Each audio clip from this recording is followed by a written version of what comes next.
bilang kataas-taasang puno at dahil niya sa ibabaw ng lupa ang imahe ni San Pedro. Down the Via Dolorosa in Jerusalem that day. Ang kasalan sa Kana. Ang kasalan sa Kana ay itinuturing na unang milagro na ginagawa ni Jesus. 7 ginawa niyang alak ang mga tubig sa isang kasalan sa Kana.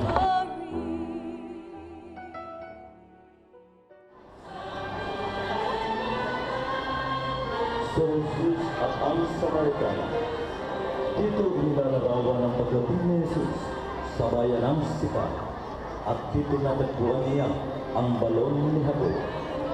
Umupo si Jesus sa tabi ng balon sapagkat siya'y napagod sa paglalakbay at dito nangyari ang pag-ingig ng alinong ni Jesus sa isang Samaritana. Ang imahe na matutumbay na pagpasok ni Jesus sa Jerusalem. Ang tagpong ito ay makikita sa Ebanghelyo ni San Juan. Kumuha sila ng mga palapa ng palma at lumabas sila sa lungsod upang siya'y salubungin. At ganito ang kanilang sinisigaw, Hosana, purihin ang dumarating sa ngalan ng Panginoon. Purihin ang Hari ng Israel. Ang pamamaalam ni Jesus kay Maria. Ang tagpong ito na naganap sa pagitan ni Jesus at ang mahal na Birheng Maria ay hindi malinaw na makikita sa banal na kasulatan. Subalit sa awit at salaysay ng pasyong mahal, pahina 81 hanggang 82, dito makikita ang tagpong ito, ang pamamaalam ni Jesus kay Maria. Hapunan ni Jesus. Ang tagpong ito ay makikita sa Ebanghelyo ni San Lucas at doon ay nasa saad. Nang sumapit na ang oras, dumunod si Jesus sa hapag kasama ang kanyang mga apostol. At sinabi niya sa kanila, nagagalak ako na makasama kayo sa hapunang ito bago ako maghirap. Ang tagpong ito ay makikita sa Ebanghelyo ayon kay San Marcos.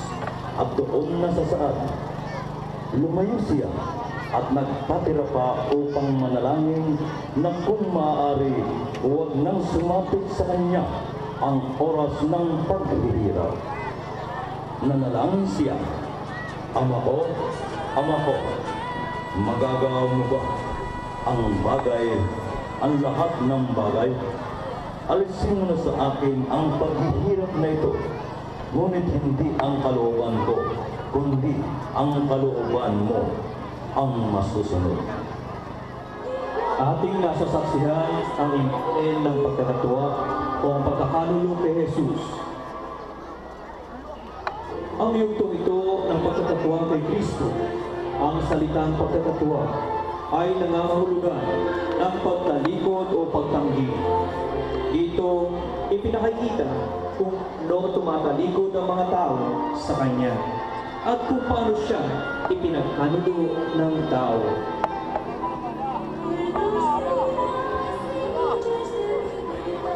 Saksihan at pagnilayan ang yugto ng pagdakip kay Jesus. Siya ay dinakip at hinuli ng otoridad sa isang sala na di naman niya ginawa. Ang imahe ng paghahampas kay Jesus sa haliging bato. Gamit ay latigo na may biwas ang ilang bahagi. Halos sa 5,000 hagupit ang inabot ni Jesus sa kamay ng mga kawal. Ang imahe ng paghahampas kay Jesus sa haliging bato. Jesus dismayado. Ang larawan ng imahen ay hango sa paglalarawang ginawa ng mahal na pasyon sa mga hirap na inabot ni Jesus sa kamay ng mga Hudyo. Ang salitang dismayado ay hango sa salitang Kastilang dismaya na nangangahulugan ng kawalang pag-asa. Ang imahe ni Jesus dismayado. Pagbubuting ng koronang tingin. Matapos na ipagubig si Jesus na nakatali sa haliging bato, sumunod ang takbong pagtututong ng koronang tingin. Siya ay binubara nila at sinuotan ng isang balabal na matingkad na bula. Kumuha sila ng sangang matinig. Ginawa itong korona at ipinutong sa kanya.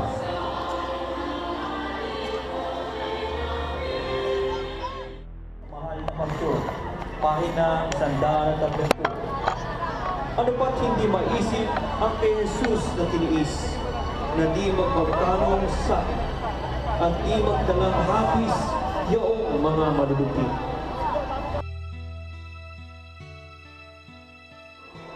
Ating pagnilayan ang pagpasok ng imahe ng pagpapatanaw kay Jesus. Ang esse homo ay salitang Latin na ang kahulugan ay masdan ninyo ang tao.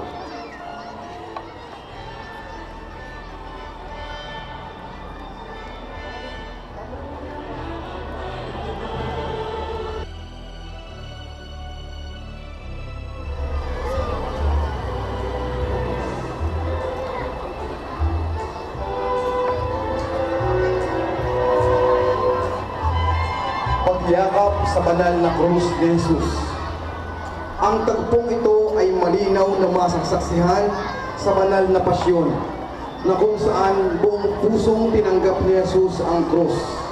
Kakibat nito ang mabigat at hirap na pagdadaanan niya.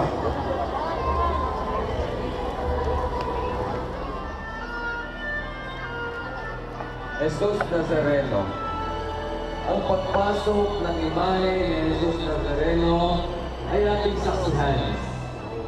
Nang nabalitaan nilang namatay na si Herodes, ninais nilang bumalik sa Judea. Subalit dahil sa tagap ni Jose kay Arquilao, anak ni Herodes, na humalili dahil siya ito ay malupit, pinili niya na dalhin ang kanyang mag-ina sa Galilea. Sa Nazaret sila nanirahan. Ito'y upang matupad ang sinabi ng mga propeta sa lumang tipan. Siya'y tatawaging Nazareno.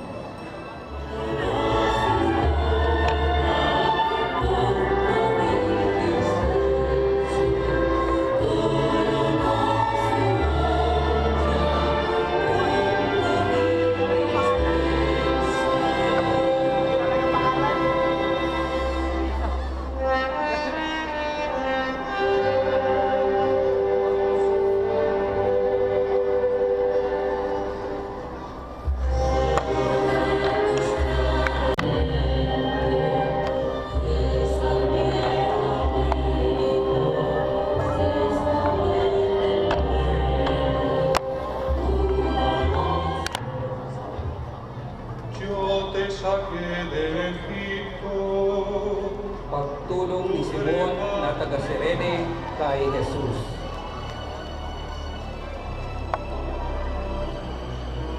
Ang taktong ito ay nasusulat sa Ebanghelyo ayon kay San Marcos at doon nasasaad, nasa lubong nila ang isang lalaki galing sa bukid, si Simon na taga Cirene. Siya ay ama ni Alejandro at Rufo. Pilit nilang pinapasan kay Simon ang krus ni Jesus at kanilang dinala si Jesus sa lugar na kung tawagin Golgotha. Ibig sabihin, puok ng mga bungo.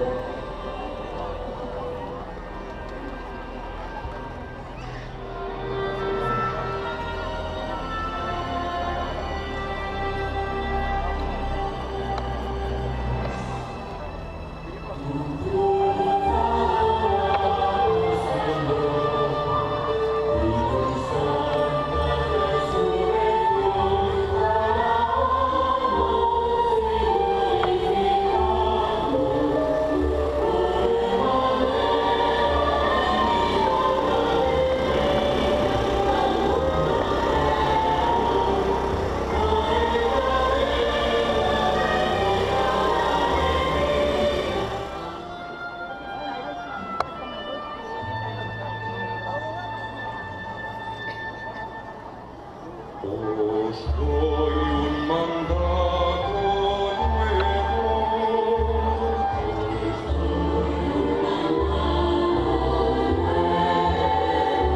Que os améis mutuamente como yo os he amado, dice el Señor.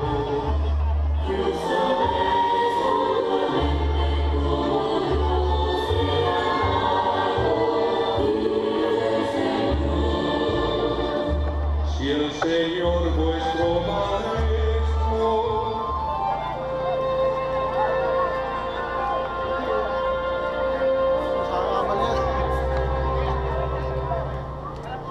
Mi alma está sedienta de su Ang Dios. imahe ng pagkakabili ni Jesus sa kaniyang ina.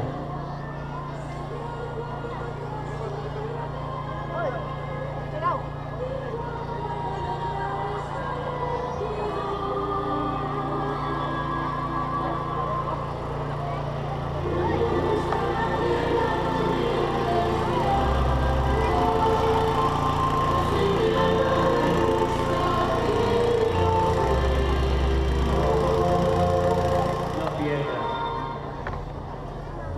Ang Piedra ay salitang Latin na naglalarawan sa dalamhati ng mahal na Birhen Maria sa hirap na dinanas ng kanyang anak para na rin biniyak ang kanyang puso. Wala nang sasakit pa sa isang ina kundi ang makita ang lahat ng hirap ng kanyang anak at mahawakan siya na isa na malamig na magkakay. La Piedra. Santa Marta.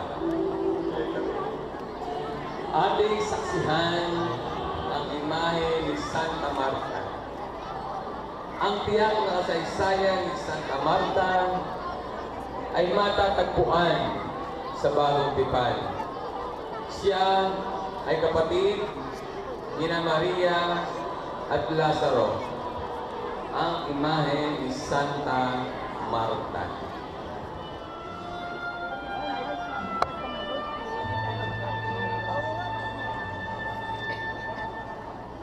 os doy un mandato nuevo.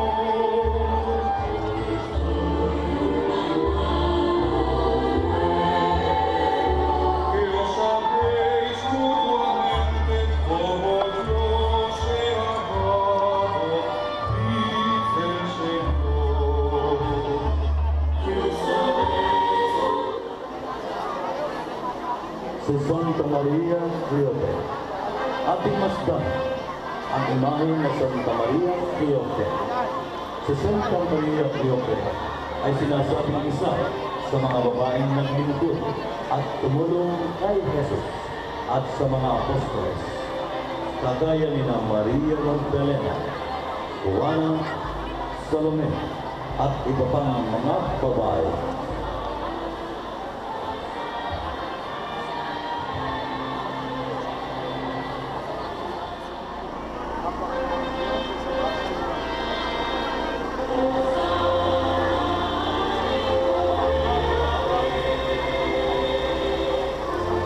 Santa Salome. Ating saksihan ang imahe ni Santa Maria Salome. Ang Salome ay nangangayurong. Nalulugag payapa sa wikang Hebreo. Siya ay asawa ng mangingisdang taga Galilea, si Zebedeo, at ina ni na Santiago Matanda at San Juan Evangelista. Santa Salome. Santa Maria Magdalena. Si Maria Magdalena, ang babaeng masama na nagbalik loob sa paanan ni Jesus. Siya ay yung babae sa banal na kasulatan na nais ipabato ng kanyang mag-ibig dahil sa kanyang pagiging masama. Siya rin iyong nagbuhos ng pabango sa paanan ni Kristo at nagpunas nito sa pamamagitan ng kanyang mahabang buhok. Siya rin ang babaeng unang nakakita kay Jesus nang siya'y muling mabuhay. Ang imahe ni Santa Maria Magdalena.